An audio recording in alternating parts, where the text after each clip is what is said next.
A very warm good afternoon to all of you. Dear students, I welcome you all in digital class of biology. Students, today I would like to revise with you all the common infectious diseases from the chapter Human Health and Diseases. But before that, I would like to motivate you all with the beautiful sayings of Lord Krishna. Dear student, he says that कठिनाइयों से मत भागिए, कठिनाइयों से मत भागिए, क्योंकि इन कठिनाइयों का सामना करने के बाद ही आपको सफलता प्राप्त होती है। जीवन में एक बात हमेशा स्मरण रखिए, जीवन में एक बात हमेशा स्मरण रखें, बाज को सबसे ऊंचाइयों में उड़ने के लिए मेघों से ऊपर उड़ना पड़ता है। So dear students, if you want to achieve success, okay, you have to work hard. Clear? And they had related with the flight of eagle. Students, as you all have seen that when it rains, most birds, they search for shelter. Whereas the eagle is the only bird, okay, which in order to avoid the rain will fly above the cloud. So similarly, if you want to avoid failure, you have to fly above, okay, above your target, above your limits. Okay, you have to work very hard. So I hope so that you have understood the deep meaning behind this beautiful sayings of Lord Krishna.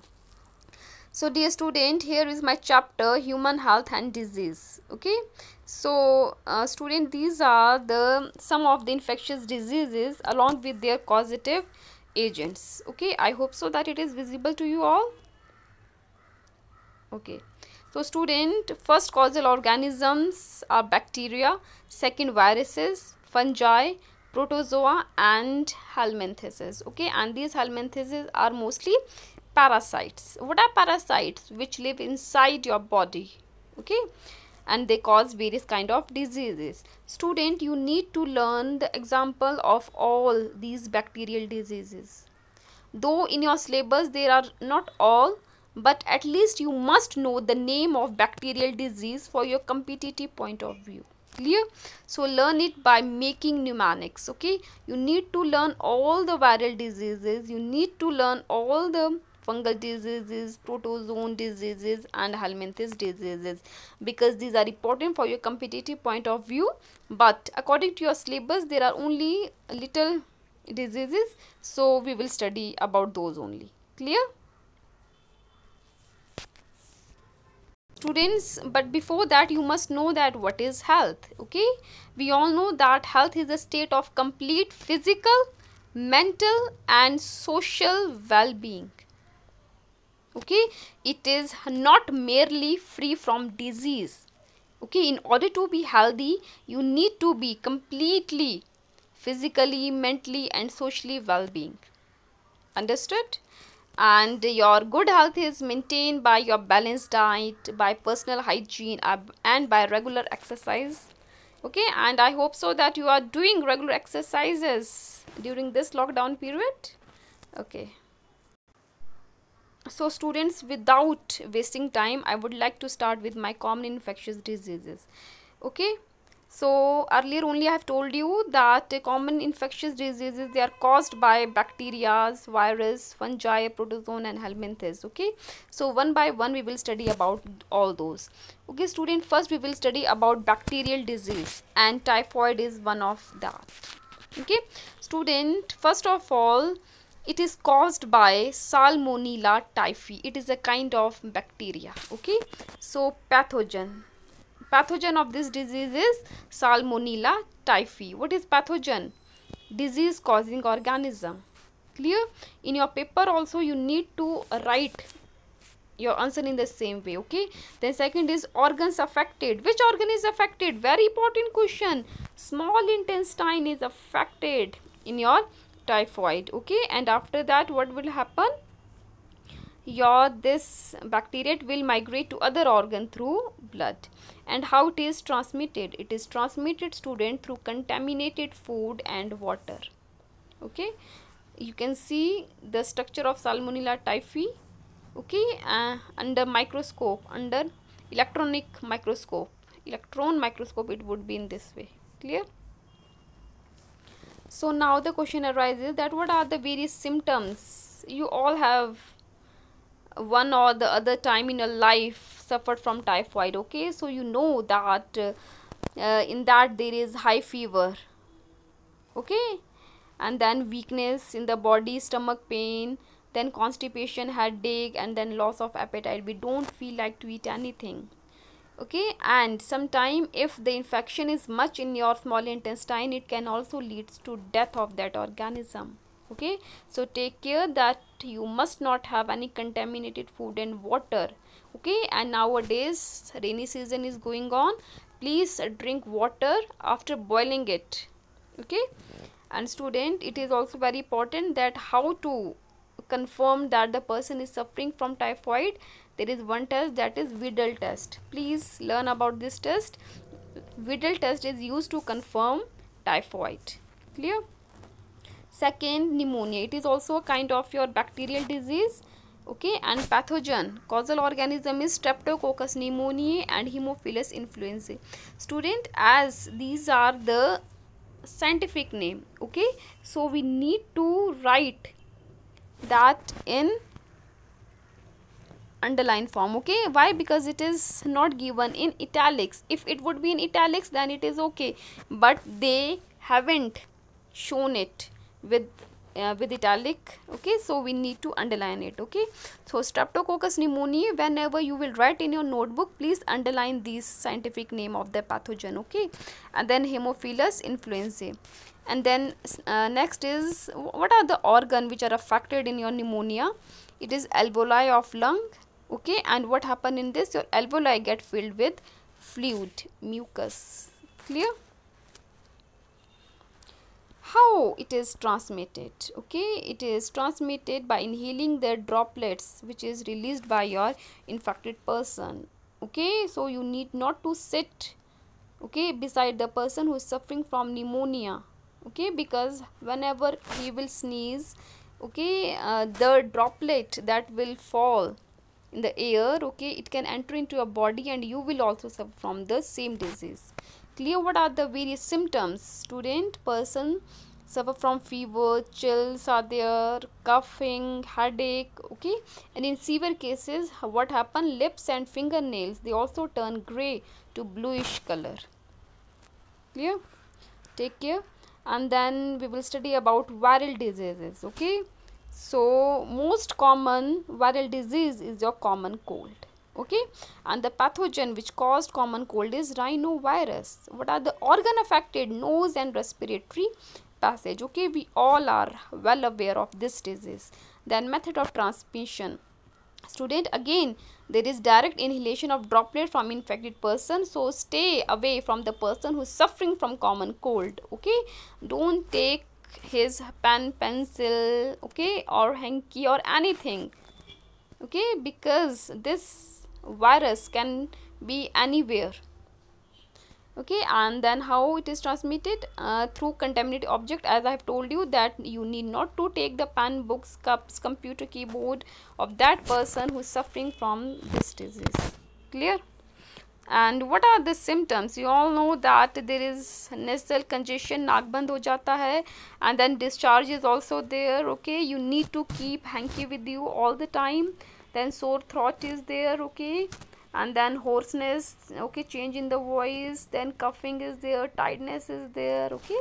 And it usually lasts for 3 to 7 days, okay. And student, please avoid eating medicine for a simple common cold, okay.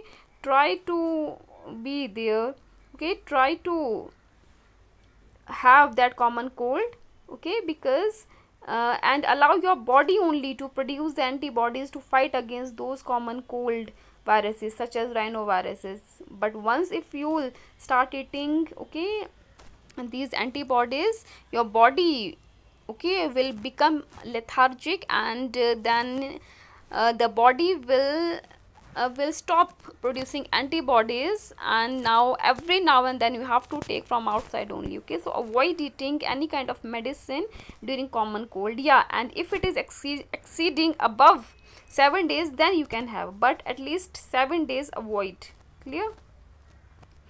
Student, next is your protozoan disease, that is malaria. Okay, this malaria is caused by Plasmodium, and there are different species of this genus. Okay, that is Plasmodium vivax, malaria. Okay, then malaria, then Plasmodium ovale, Plasmodium falciparum. And you need to remember that malignant malaria, the malaria which can cause death of an organism, is caused by Plasmodium falciparum. Okay, and the major organ which are affected in this are liver and RBCs. And how it is transmitted? It is transmitted by the biting of female Anopheles mosquito, which is acting as a vector. Okay, pathogen is Plasmodium, but vector is mosquito. Okay, so what are various symptoms? Symptoms are, student, high fever is there, chill fever occur on every alternate day. Okay, and vomiting. Okay, you can see what happened. Okay, skin, it chills, and sweating is there. If I talk about respiratory system, it would be dry and cough, then your spleen will be enlarged. Okay, then your nausea, vomiting would be there, back pain is there, you'll feel fatigue, pain is there, fever would be there, and headache. Okay, now student, you must know about the life cycle of Plasmodium. So students, now we will study about the life cycle of malaria. Okay, student, malarial parasite, that is Plasmodium, it requires two hosts. Okay, that is human, okay, and mosquito, and the name of that mosquito is Anopheles, in order to complete their life cycle. Clear? What happens, student? First, the life cycle of Plasmodium, it will start with injecting sporozoite through the bite of Anopheles mosquito. Okay, student, the parasite initially it will multiply within the liver cells and then attack the RBCs, resulting in the rupture. There is release of a toxic substance named as hemozoin, okay, from your ruptured RBCs, as you can see in this diagram also. Okay, see. Okay, and this releasing of, okay, of your RBC, it is responsible for the chill and high fever. Then after that, student, from the infected person, the parasite enter into the body of the mosquito again, and during bite and sucking the blood. Further development takes place in the body of the mosquito only, Anopheles mosquito, and the student, the female mosquito takes up gametocytes with the blood meal. Okay, here. Clear? When second time this will, okay, feed over it, it will take the gametocytes, getting, and then formation of gametes and fertilization takes place in the intestine of mosquito. Remember, formation of gametes, okay, because the gametocytes were formed in the human host, then the mosquito came, then again it took the gametocytes, and then the formation of gamete and the fertilization would take place in the inside the intestine of mosquito. Clear? The zygote develops further and forms thousands of sporozoites, as we can see here. Okay, these sporozoites, they will migrate into the salivary gland of mosquito, and when the mosquito bite another human, okay, sporozoites are injected, and again the cycle will proceed. Okay, I hope so that you have got a clear-cut idea about all these things. Yes or no? Okay. So student, your next is amoebiasis. Okay, what is also, it is also known as amoebic dysentery. Pathogen is Entamoeba histolytica. Again, underline it. Okay, and it is a kind of protozoan parasite. The organ which is affected, it is large intestine, whereas in case of your typhoid, it is small intestine. Method of transmission, housefly act as a mechanical carrier. Okay, it is a kind of vector, and it is also spread by the contaminated water and food. Okay, and what are the symptoms? Loose motion is there, abdominal pain, stools, okay, with excess mucus and blood clots are there. After the student, we will study about fungal disease. Okay, and in that we will study about ringworm only. Clear? What is the student in this disease? Okay, this disease is caused by Microsporum, Trichophyton and Epidermophyton. You need to remember all these three pathogen, okay, because it can come in your MCQs that which one of the following does not cause ringworm. Okay, so A, B, C would be this, and D it can be any other. So you need to remember all these three. Then organ affected are skin, nails, okay, and the fold of the skin, groin. Then how it is transmitted? It is acquired from the soil, or sometime when we use the towel or cloth or even comb of the infected individual. Clear? What are the various symptoms?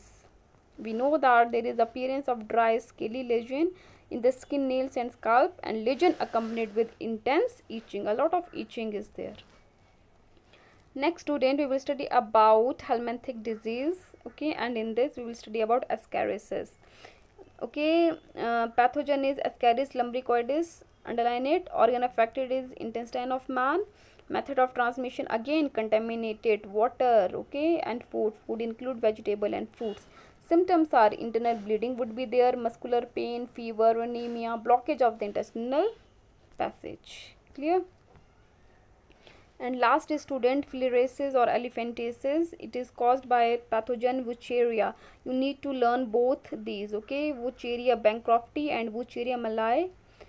Okay, and the organ affected are lymphatic vessels of the lower limbs, genital organ. You need to learn this in the same way and you will write in the same way. Okay, first pathogen, then organ affected, then method of transmission by the biting of the infected female mosquito, that is Culex. You need to remember Culex mosquito, okay, whereas malaria is caused by Anopheles mosquito.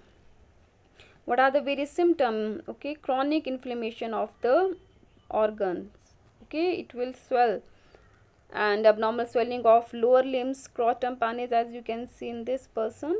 Okay, hence the disease named as elephantiasis or filariasis, because in this, okay, the size, the shape of the human limb would be like that of the elephant. So student, last, how to prevent and control such infectious diseases?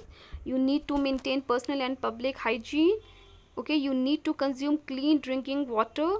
You need to keep your body clean. You need to, okay, use proper disposal of waste and excreta. Periodic cleaning, water reservoir pool should be there. Avoid close contact with any kind of infected person. For vector-borne diseases, you need to control vector and the breeding places. You need to avoid a stagnation of water in and around residential areas. You need to use mosquito nets, okay, during summer season. And then window and door must be fitted with wire meshes. All these precautions are useful for vector-borne diseases like dengue and chikungunya also, okay, malaria and filarial, okay. So students, with this I finished my today's topic. Okay, and I hope so that you have got a clear-cut idea, but if still there is any query, please feel free to call me. Thank you and have a wonderful day ahead.